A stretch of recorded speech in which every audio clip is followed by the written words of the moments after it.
Kerala.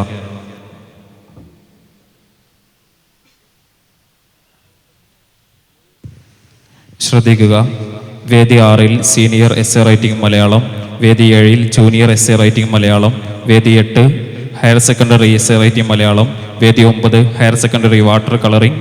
Registration ആരംഭിച്ചിരിക്കുന്നു. അസ്സലാമു അലൈക്കും വറഹ്മത്തുള്ളാഹി വബറകാതുഹു. ബിസ്മില്ലാഹി വൽഹംദുലില്ലാഹി വസ്സലാത്തു വസ്സലാമു അലാ റസൂലില്ലാഹി വഅലാ ആലിഹി വസഹ്ബിഹി അജ്മഈൻ. അമ്മാ ബഅദ്. വേദിയിലെ ബഹുമാന്യരായ NP ഹാഫിസ് മുഹമ്മദ് സാർ, പ്രിയങ്കരായ ശ്രോതാക്കളെ, സുഹൃത്തുക്കളെ,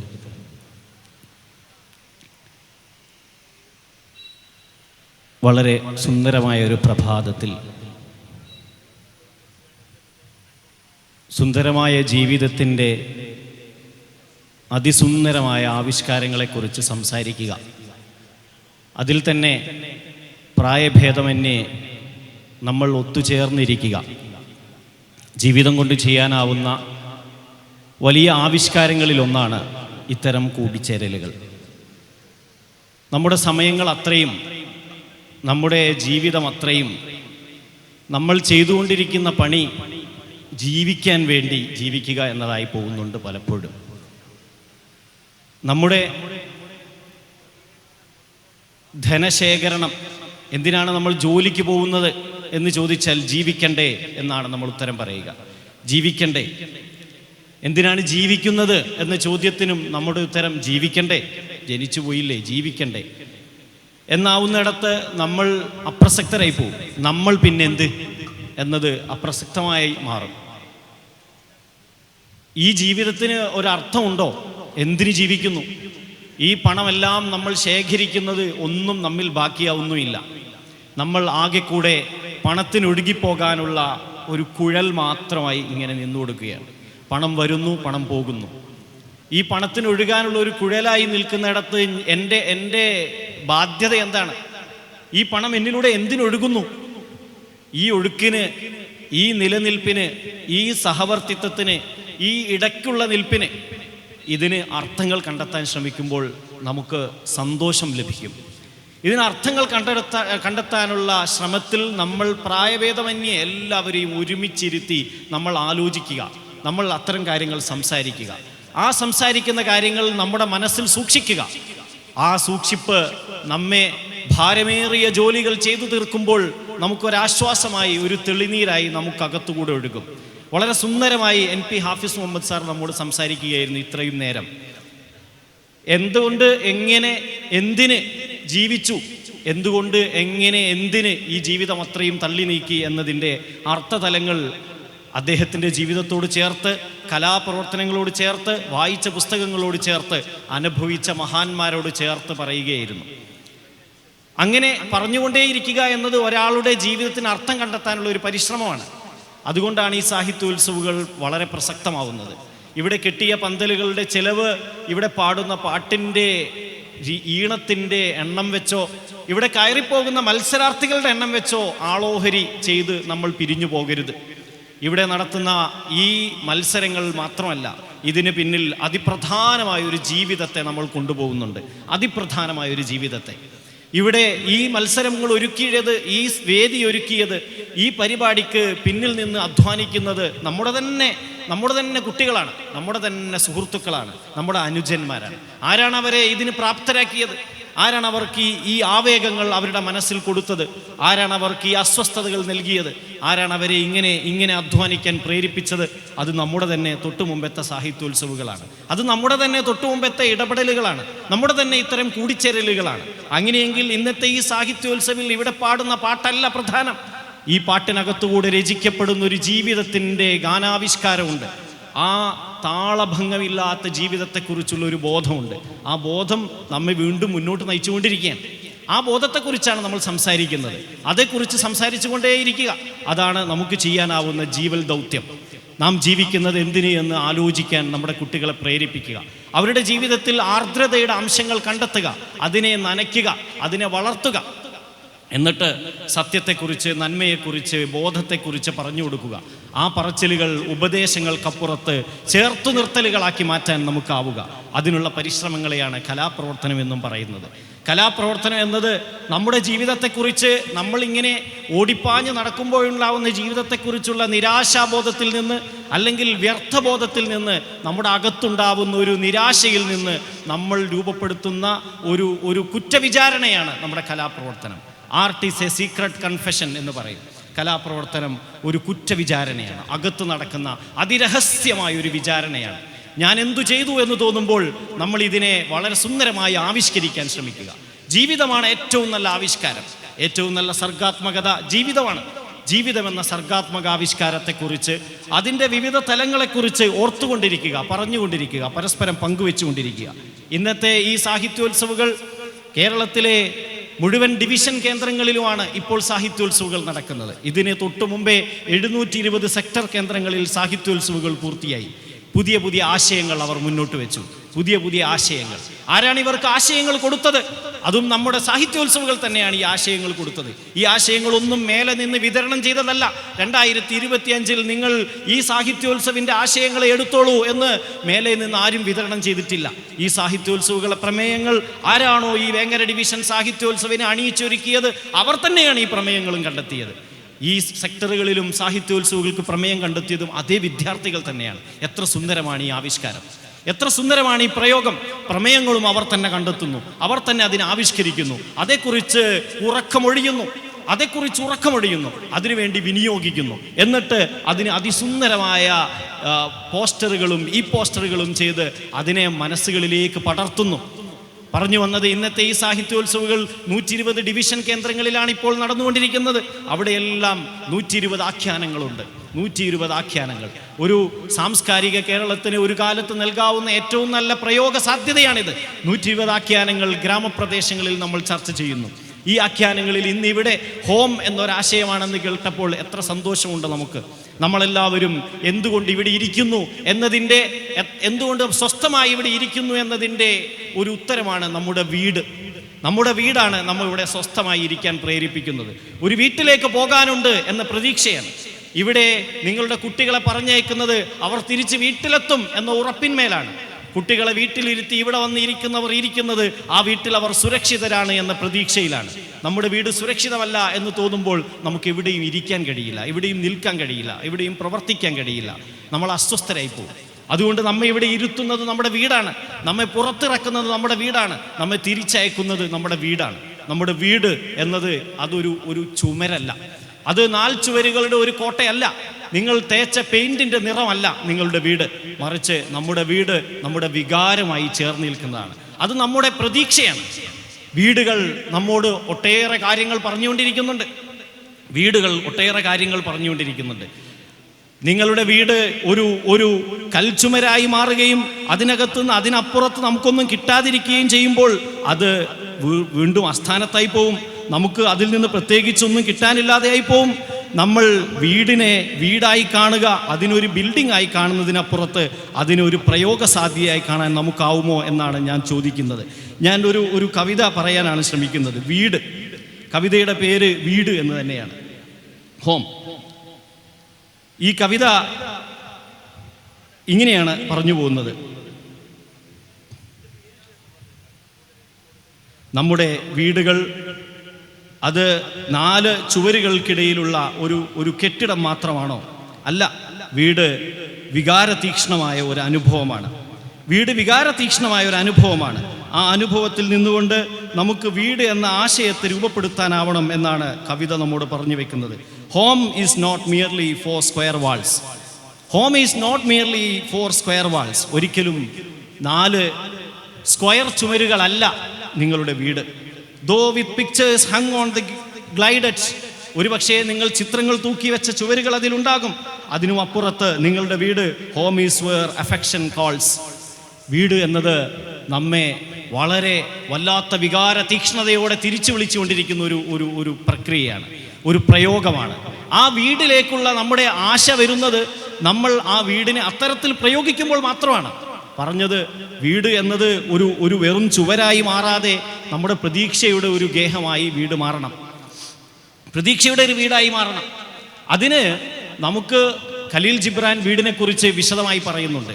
വീട് എന്താണ് എന്നതിനെക്കുറിച്ച് ഹോം എന്ന പേരിൽ ഖലീൽ ജിബ്രാനുമുണ്ട് കവിത.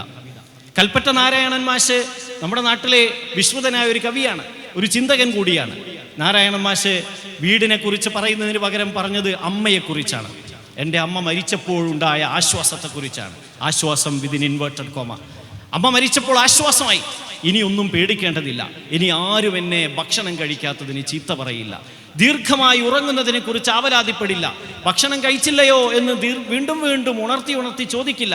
ഇനി എനിക്ക് എവിടെയും കറങ്ങി നടക്കാം, എത്ര നേരവും ഭക്ഷണം കഴിക്കാതിരിക്കാം, ആരോഗ്യത്തെക്കുറിച്ച് എത്രയും അശ്രദ്ധനാവാം. ഇനി ആരും ചീത്ത പറയില്ല, എന്നെ ഇനി ആരും നോവിക്കില്ല, എന്നെ ഇനി ആരും കുലുക്കി വിളിക്കില്ല. ഇതാണ് ഒരാളുടെ അമ്മ എന്ന വികാരം, ഉമ്മ എന്ന വിചാരം. ആ വിചാരങ്ങളെ നമ്മിലേക്ക് ചേർത്ത് വെക്കുന്ന വീടെന്ന സങ്കല്പം നമുക്ക് സന്തോഷത്തിൻ്റെതാണ്. അത് നമ്മെ രൂപപ്പെടുത്തേണ്ടത് കൂടിയാണ്. നമ്മുടെ വീടുകൾ നമ്മോട് പറയുന്ന കഥകളെ കേൾക്കാൻ നമുക്കാവണം. നമ്മുടെ വീടുകൾ നമ്മോട് പറയുന്ന കഥകളെ കേൾക്കാനാവണം. KR മീരയുടെ ഘാതകൻ എന്ന നോവലിനകത്ത് മീര പറയുന്നുണ്ട്, ഇരുട്ടിൽ വീടുകൾ ഉണരും. അന്ന് ചുവരുകൾ അടുത്ത ചുവരുകളോട് കഥകൾ പറയും. നിങ്ങൾ എപ്പോഴെങ്കിലും രാത്രിയിൽ എഴുന്നേറ്റ് വീട്ടിലെ ചുവരുകളെ ശ്രദ്ധിച്ചിട്ടുണ്ടോ? അപ്പോൾ വരാന്തകൾ അകമുറികളോട് കഥകൾ വിളിച്ചു പറയും. അടുക്കള കോലായോട് പലതും വിളിച്ചു പറയും.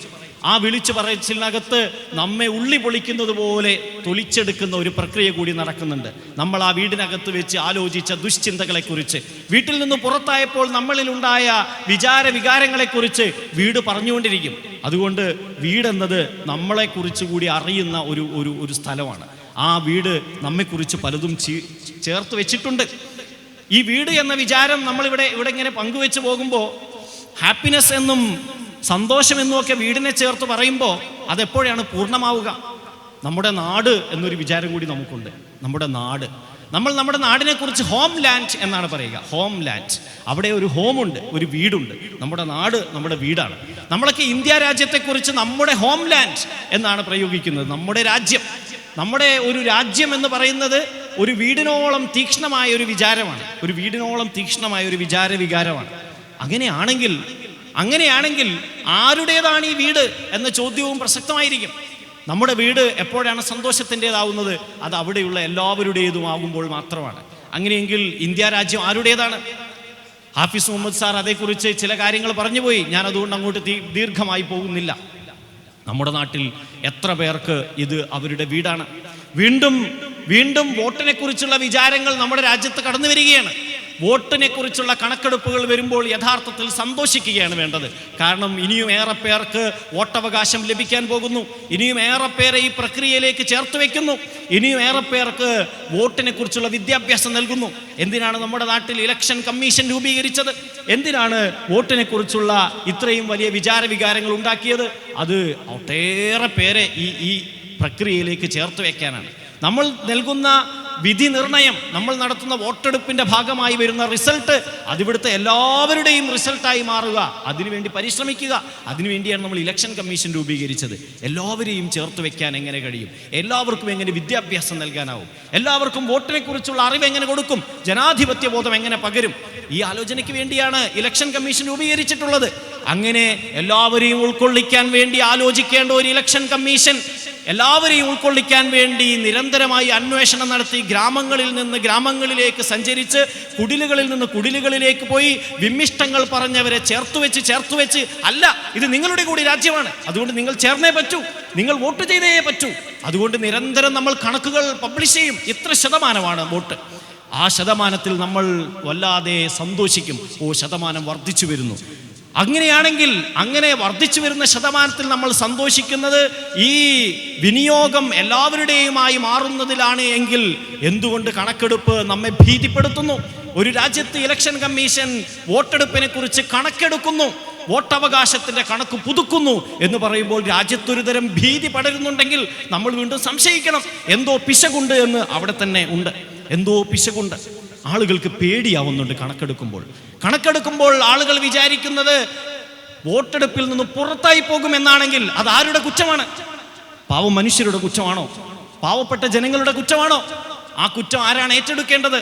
നമ്മൾ അങ്ങോട്ട് പോകുമ്പോൾ അവർ പേടിക്കുന്നുണ്ടെങ്കിൽ നമുക്ക് ദ്രംഷ്ടകളുണ്ട് എന്നാണ് അതിൻ്റെ അർത്ഥം.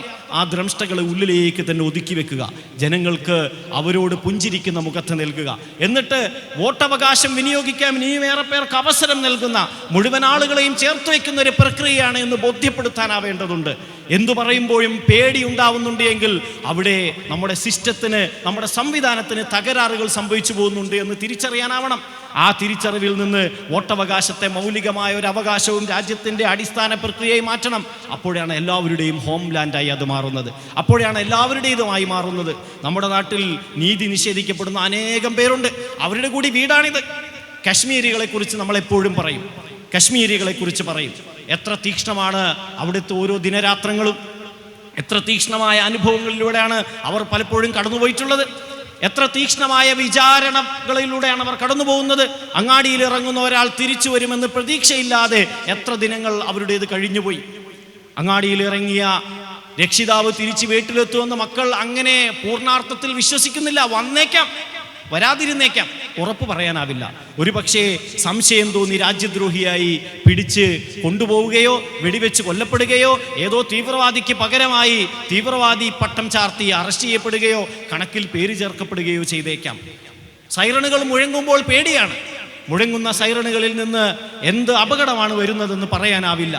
കടന്നുപോകുന്ന പട്ടാള വാഹനത്തിൽ നിന്ന് നീട്ടി ഹോൺ അടിച്ചാൽ അത് ഒരു തീവ്രവാദിയെ കണ്ടു എന്നതിൻ്റെ സൂചനയാണ്. അപ്പോൾ തൊട്ടു പിന്നാലെ വരുന്ന വാഹനത്തിൽ നിന്ന് ഇയാളെ അറസ്റ്റ് ചെയ്തേക്കാം. എത്ര പേർ അങ്ങനെ ഡിസപ്പിയർ ആയിപ്പോയി, എത്ര പേർ അങ്ങനെ അപ്രത്യക്ഷരായിപ്പോയി. അങ്ങനെ അപ്രത്യക്ഷരായി പോയവരെ കുറിച്ച് അന്വേഷണം നടത്തേണ്ട നമ്മുടെ സംവിധാനങ്ങൾ, നമ്മുടെ വീടിൻ്റെ ഈ സന്തോഷത്തെ സൂക്ഷിക്കേണ്ട, എല്ലാവർക്കും നൽകേണ്ട ഈ സംവിധാനം എങ്ങനെയാണ് നമുക്ക് നഷ്ടപ്പെട്ടു പോയത്? നമ്മൾ ആലോചിക്കേണ്ടതുണ്ട്. നമ്മുടെ നാട്ടിൽ ഒരു പാവപ്പെട്ട വിദ്യാർത്ഥിയെ കാണാതെ പോയി. നിങ്ങൾ കേട്ടിട്ടുണ്ടാകും, ഒരു പാവപ്പെട്ട വിദ്യാർത്ഥിയെ കാണാതെ പോയി. കാണാതെ പോയ വിദ്യാർത്ഥി എവിടെയുണ്ട്? അന്വേഷിക്കാൻ കമ്മീഷനുകളെ നിയമിച്ചു, അന്വേഷണ വിഭാഗത്തെ തീരുമാനിച്ചു. അവർ അന്വേഷിച്ചു, വർഷങ്ങളോളം അന്വേഷിച്ചു എന്ന് പറയുന്നു. എന്നിട്ട് അവർ കോടതിയിൽ പറയുന്നു, കണ്ടെത്തിയില്ല, ഞങ്ങൾ അന്വേഷണം അവസാനിപ്പിച്ചു. എങ്ങനെയാണ് അവസാനിപ്പിക്കാനാവുക അന്വേഷണം? എങ്ങനെയാണ് അവസാനിപ്പിക്കാനാവുക? എവിടെയുണ്ട് ആ കുഞ്ഞെന്ന് ആ മാതാവ് ഇപ്പോഴും വിലപിച്ചുകൊണ്ടിരിക്കുന്നു. മാതാവ് മീഡിയക്ക് മുന്നിൽ വന്ന് പൊട്ടിക്കരയുന്നു, എനിക്ക് എൻ്റെ കുഞ്ഞിനെ തിരിച്ചു വേണം. എന്തു ചെയ്തു എൻ്റെ കുഞ്ഞിനെ? എവിടെ കൊണ്ടുപോയി? ഒന്ന് പറഞ്ഞു തരൂ. അത് പറയാൻ, അത് അന്വേഷിക്കാനുള്ള ചുമതലയുള്ളവർ അന്വേഷണം അവസാനിപ്പിച്ചിരിക്കുന്നു എന്ന് നിസ്സംഗമായി പറയുന്നു. അങ്ങനെയെങ്കിൽ നമ്മുടെ ഹോം ലാൻഡ് ആരുടെ ഹോം ലാൻഡാണ്? ആരുടേതാണിത്? എനിക്കിപ്പോൾ സ്വസ്ഥമായി ജീവിക്കാം എന്നതുകൊണ്ട് എൻ്റെ ഹോം ഓക്കെ എന്ന് വിചാരിച്ചിരിക്കാൻ എനിക്കാവുന്നുണ്ടെങ്കിൽ എൻ്റെ എന്തോ വികാരങ്ങളിൽ പിശകുണ്ട് എന്ന് തന്നെയാണ് അതിൻ്റെ അർത്ഥം. തീർച്ചയായും ഈ നാട് നമ്മളുടേത്, എല്ലാവരുടേതുമാണ്. ഈ നാട് മുഴുവൻ മനുഷ്യരുടേതുമാണ് എന്നതിനപ്പുറത്ത് മുഴുവൻ ജന്തുജാലങ്ങളുടേതുമാണ്. ലോകമേ തറവാടു തനിക്ക് പുൽക്കളും പുഴുക്കളും കൂടയൻ കുടുംബക്കാർ എന്ന് വള്ളത്തോൾ പറഞ്ഞത് നമ്മുടെ രാഷ്ട്രപിതാവിനെ കുറിച്ചാണ്, നമ്മുടെ രാഷ്ട്രപിതാവായ ഗാന്ധിയെ കുറിച്ചാണ്. ഗാന്ധിക്ക് ഇവിടെയുള്ള മുഴുവനും പുൽക്കളും പുഴുക്കളും എല്ലാം ഈ രാജ്യത്തിൻ്റെ, ഈ ഹോം ലാൻഡിലെ, ഈ വീട്ടിലെ അംഗങ്ങളാണ്. അങ്ങനെ ഈ വീട്ടിലെ അംഗങ്ങളായ എല്ലാവർക്കും വേണ്ടി ആശിക്കുക, ആഗ്രഹിക്കുക, അവർക്ക് കൂടി സന്തോഷമുണ്ടാവണമെന്ന് കൊതിക്കുക. അപ്പോൾ നമ്മളൊരു വീട്ടുകാരായി മാറും. അപ്പോൾ നമ്മുടെ വീട് സന്തോഷത്തിൻ്റെതായി മാറും. അപ്പോൾ നമുക്ക് നമ്മുടെ രാജ്യത്തെക്കുറിച്ച് കേൾക്കുമ്പോൾ ഒരു കോരിത്തരിപ്പുണ്ടാകും. ആ കോരിത്തരിപ്പുണ്ടായത് എല്ലാവരുടേതും എന്ന ഫീലിങ്ങിൽ നിന്നാണ്. ഈ ഫീലിംഗ് നമ്മുടെ അകത്തുണ്ടാകണമെങ്കിൽ നമുക്ക് കുറച്ച് സ്വാർത്ഥമായ താല്പര്യങ്ങൾ ഇല്ലാതെ ആവേണ്ടി വരും. അങ്ങനെ എല്ലാവരെയും കുറിച്ച് സംസാരിച്ചു കൊണ്ടിരുന്നാൽ, അങ്ങനെ എല്ലാവരെയും കുറിച്ച് വേഭതു കൊണ്ടുകൊണ്ടിരുന്നാൽ, അങ്ങനെ എല്ലാവരെയും കുറിച്ച് ബേജാറായിക്കൊണ്ടിരുന്നാൽ ഞാൻ എങ്ങനെ ജീവിക്കും? അങ്ങനെ ആ ബേജാറായിക്കൊണ്ടിരിക്കാൻ മാത്രം എനിക്ക് ഇവിടെ സമയം, അതിന് മാത്രം എനിക്ക് എത്ര ഇവിടെ പണം, അതിന് മാത്രം എൻ്റെ ജോലിയും എൻ്റെ കാര്യങ്ങളൊക്കെ കഴിഞ്ഞ് ഞാൻ എത്ര സമയം വിനിയോഗിക്കേണ്ടി വരുമെന്നാണ് എൻ്റെ വിചാരമെങ്കിൽ അവിടെ എൻ്റെ അകത്തിന് എന്തോ പ്രശ്നമുണ്ട്. നമ്മളെ സുഖപ്പെടുത്തുന്നതാണ് കലാപ്രവർത്തനം. നമ്മെ സുഖപ്പെടുത്തണം, നമ്മുടെ അസുഖങ്ങളെ അത് സുഖപ്പെടുത്തണം. എങ്ങനെയാണ് സുഖപ്പെടുത്താനാവുക? തീക്ഷ്ണമായ ചികിത്സയിലൂടെ കടന്നു പോകുമ്പോൾ മാത്രമാണ് സുഖപ്പെടുത്താനാവുക. അതുകൊണ്ട് അസ്വസ്ഥപ്പെടേണ്ടി വരും, വേദനകൾ ഏറ്റുവാങ്ങേണ്ടി വരും. അങ്ങനെ വേദനിപ്പിക്കുന്ന അനേക യാഥാർത്ഥ്യങ്ങൾ ചുറ്റുമുണ്ടെന്ന യാഥാർത്ഥ്യത്തെ ഉൾക്കൊണ്ട് അതിനെ മനസ്സിലാക്കി അതിൻ്റെ ചികിത്സ നമ്മൾ നേടിയെടുത്ത് നമ്മളായി മാറണം. അപ്പോൾ ലോകമേ തറവാട് തനിക്ക് പുൽക്കളും പുഴുക്കളും കൂടയൻ കുടുംബക്കാർ എന്ന് പറഞ്ഞ് എൻ്റെ വീടിനോട് ചേർന്ന് നിൽക്കാൻ എനിക്ക് കഴിയും. അങ്ങനെ പറഞ്ഞ ഒരു ഗാന്ധിയുടെ നാട്ടിൽ നിന്ന് നമുക്ക് ആരെയാണ് പുറത്താക്കാനാവുക? നമുക്ക് ആരെയാണ് അകത്താക്കാനാവുക? ആരെയും പ്രത്യേകമായി പുറത്താക്കാനോ ആരെയും പ്രത്യേകമായി അകത്താക്കാനോ ആവാത്ത വിധം നമ്മളെല്ലാവരും ഇതിൻ്റെ വക്താക്കളായി മാറും. അങ്ങനെ വികാരമുള്ള ഒരു ജീവിയായി നമ്മളെ മാറ്റിയെടുക്കുന്ന ഈ സാഹിത്യ പ്രക്രിയയെ, നമ്മളെ തന്നെ പുറത്തു കാണിക്കുന്ന ഈ സാഹിത്യ പ്രക്രിയയെ, കലാപ്രവർത്തനം എന്നത് എൻ്റെ കൂടി ഒരു ആവിഷ്കാരമായി മാറുന്നിടത്തേക്ക് വളർത്താൻ അതിനുവേണ്ടിയാണ് സാഹിത്യോത്സവങ്ങൾ പരിശ്രമിച്ചുകൊണ്ടിരിക്കുന്നത്. കലാപ്രവർത്തനം സാഹിത്യോത്സവിനെ സംബന്ധിച്ചിടത്തോളം നമ്മെ തന്നെ പുറത്ത് കാണിക്കുന്ന ഒരു പ്രക്രിയയാണ്. എന്നെ കണ്ടോളൂ, ഞാൻ ഇത്രയേ ഉള്ളൂ, നിങ്ങൾ വേറെ വിചാരപ്പെടലുകളിൽ പ്രയാസപ്പെടേണ്ട, ഞങ്ങൾ കൊന്നുകളയുമോ എന്ന് പേടിക്കേണ്ട, നമ്മളിവിടെ അപ്പുറവും ഇപ്പുറവും ചേരി തിരിഞ്ഞ് നിൽക്കുകയാണെന്ന് വിചാരിക്കേണ്ട, ഇത്രയേ ഉള്ളൂ. Art is a process where somebody reveals himself, not his objects.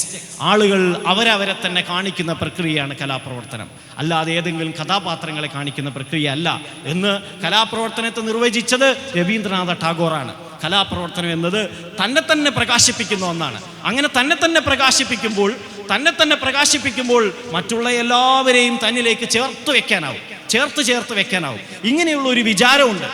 Vaikom Muhammad ബഷീറിനെ കുറിച്ച് പറയുന്നത് നിങ്ങൾ കേട്ടിട്ടില്ലേ?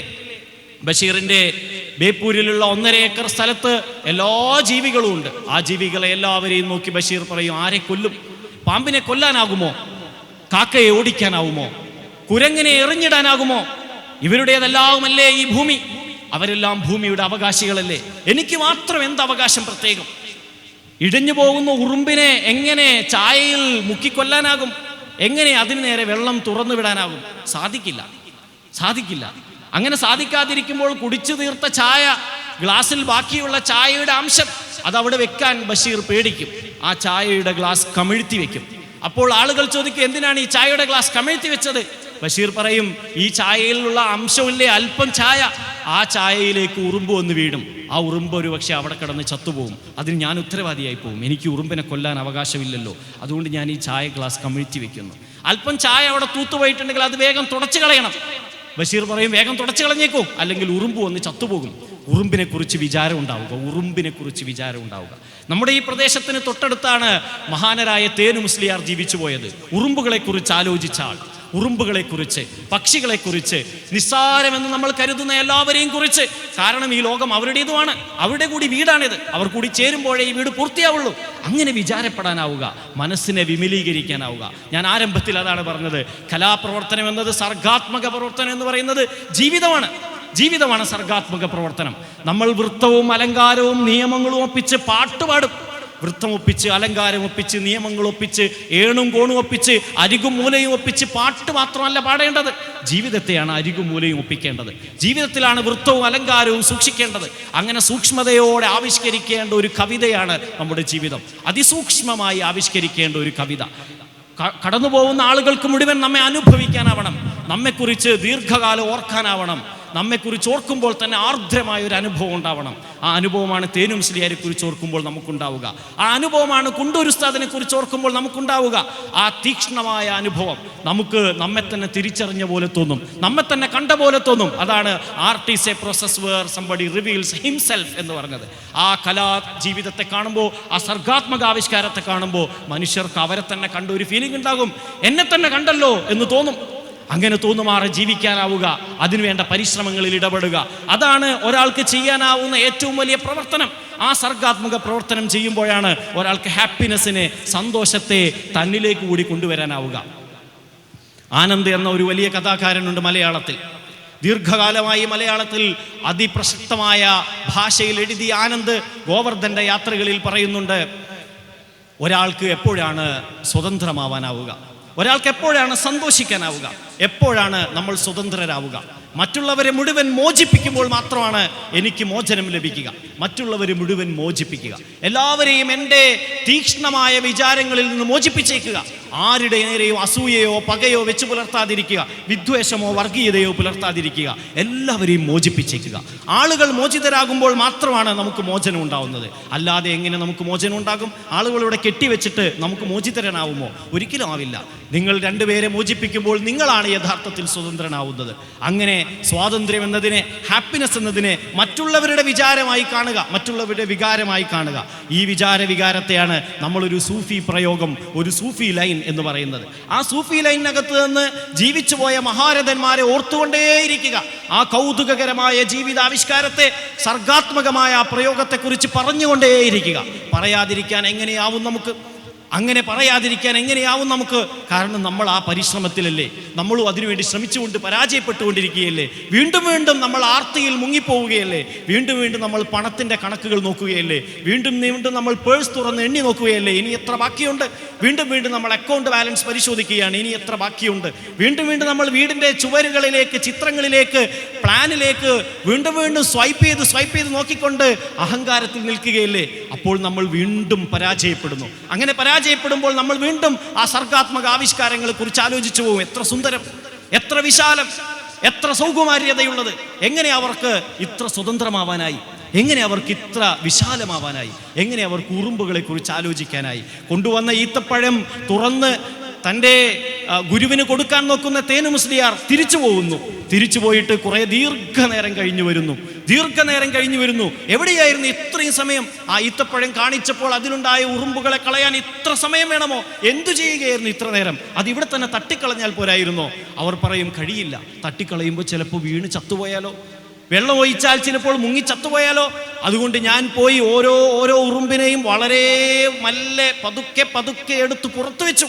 എല്ലാ ഉറുമ്പുകളെയും പുറത്ത് പുല്ലിലേക്ക് വെച്ചു. അവർക്ക് അവിടെ ഭക്ഷണമുണ്ട്. അവരെല്ലാവരെയും ഉപേക്ഷിച്ച് മെല്ലെ പതുക്കെ ഒഴിവാക്കി.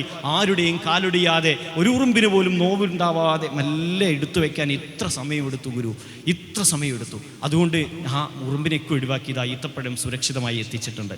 ഇത്ര വിശാലമായി ആലോചിക്കുന്ന മനുഷ്യർക്ക് ആ സൂഫി പ്രയോഗങ്ങൾക്ക് ഇങ്ങനെയേ പറയാനാകൂ. അങ്ങനെ ശാന്തസുന്ദരമായി ജീവിക്കാനാകൂ. അങ്ങനെ ശാന്തസുന്ദരമായി ജീവിച്ചവരെ കുറിച്ച് പറഞ്ഞുകൊണ്ടിരിക്കുക. നിങ്ങൾ ഫാസിസത്തിന്റെ പ്രയോഗങ്ങൾ നടത്താതിരിക്കുക. മതത്തെ നിങ്ങൾ ഒരു ആയുധമാക്കരുതേ എന്ന് അവർ നിരന്തരം പറഞ്ഞുകൊണ്ടിരിക്കും. മതം നിങ്ങളുടെ രാഷ്ട്രീയ ആയുധമല്ല. മതം നിങ്ങളുടെ രാഷ്ട്രീയ ആയുധമല്ല. മതം എന്നത് ആർദ്രതയാണ്. അതല്ലേ മതത്തെ ഒരു ആയുധമായി കാണുകയും അതിനെ കളവാക്കുകയും ചെയ്യുന്നവരെ നിങ്ങൾ കണ്ടില്ലേ? അവരുടെ അടയാളം എന്താണ്? അവരിൽ ആർദ്രതയുണ്ടാവില്ല, അവരിൽ സ്നേഹത്തിൻ്റെ അംശം ഉണ്ടാവില്ല, അവർ അനാഥകളെ കുറിച്ച് പറയില്ല, അവരെക്കുറിച്ച് ആലോചിക്കുകയില്ല. ഈ ആർദ്രമായ അനുഭവമാണ് മതാനുഭവം. അത് നിരന്തരമായി പറഞ്ഞുകൊണ്ടിരിക്കുമ്പോൾ മതത്തെ രാഷ്ട്രീയ ആയുധമാക്കുന്നവരെ നമുക്കൊരിക്കലും സപ്പോർട്ട് ചെയ്യാനാവില്ല. അതുകൊണ്ട് നമ്മൾ പേർത്തും പറയും, കൂട്ടുകാരാ, നിങ്ങൾ അങ്ങനെ ചെയ്യല്ലേ, നിങ്ങൾ മതത്തെ രാഷ്ട്രീയ ആയുധമാക്കല്ലേ. മതത്തിൻ്റെ അതിവിശാലമായ ആരാധനാ പ്രയോഗങ്ങളെ നിങ്ങൾ ഒരിക്കലും രാഷ്ട്രീയ ലൈനിൽ വ്യാഖ്യാനിക്കല്ലേ. നിസ്കാരം, അത് നോമ്പ്, അതുപോലെ നമ്മൾ നടത്തുന്ന പ്രക്രിയകളെല്ലാം അത് സൈനിക പരിശീലനമാണെന്ന് നിങ്ങൾ ദുർവ്യാഖ്യാനിക്കല്ലേ. അത് എത്ര അബദ്ധജടിലമായ വാദമാണ്! എത്ര മോശമാണ് നിങ്ങളുടെ അകം!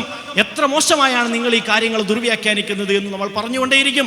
അങ്ങനെ പറഞ്ഞുകൊണ്ടേയിരിക്കേണ്ടി വരുന്നത് നമുക്കിങ്ങനെയേ ആവാനാവൂ എന്നതുകൊണ്ടാണ്. മതമകത്തുള്ള ഒരാൾക്ക് അങ്ങനെയേ ചെയ്യാനാവൂ. അത് രാജ്യത്ത് പ്രശ്നമുള്ളപ്പോൾ ഒരു മുഖമെടുത്തണിയുകയും ഞങ്ങൾ പ്രതിസന്ധിയിലായതുകൊണ്ട് ഞങ്ങൾ സൗഹൃദത്തെക്കുറിച്ച് പറയുകയും അങ്ങനെയില്ല. എക്കാലവും ജീവിതത്തിൽ ഒരു വിശ്വാസിക്ക് ഇങ്ങനെയേ ആവാനാവൂ. ഒരു വിശ്വാസിക്ക് ആർദ്രമാവാനേ ആവൂ. ആർദ്രത അസ്തമിക്കുമ്പോൾ ഒരാൾ വിശ്വാസത്തിൽ നിന്ന് പുറത്തു പോകും. അയാൾ വീണ്ടും ആർത്തിയുടെ ആളായി മാറും. അയാൾ വീണ്ടും രാഷ്ട്രീയത്തിൻ്റെ ആളായി മാറും. അയാൾ വീണ്ടും അധികാരത്തിൻ്റെ ആളായി മാറും. ആ യഥാർത്ഥത്തിൽ നമ്മൾ പ്രയോഗിക്കേണ്ട രാഷ്ട്രീയ പ്രയോഗം എന്താണ്?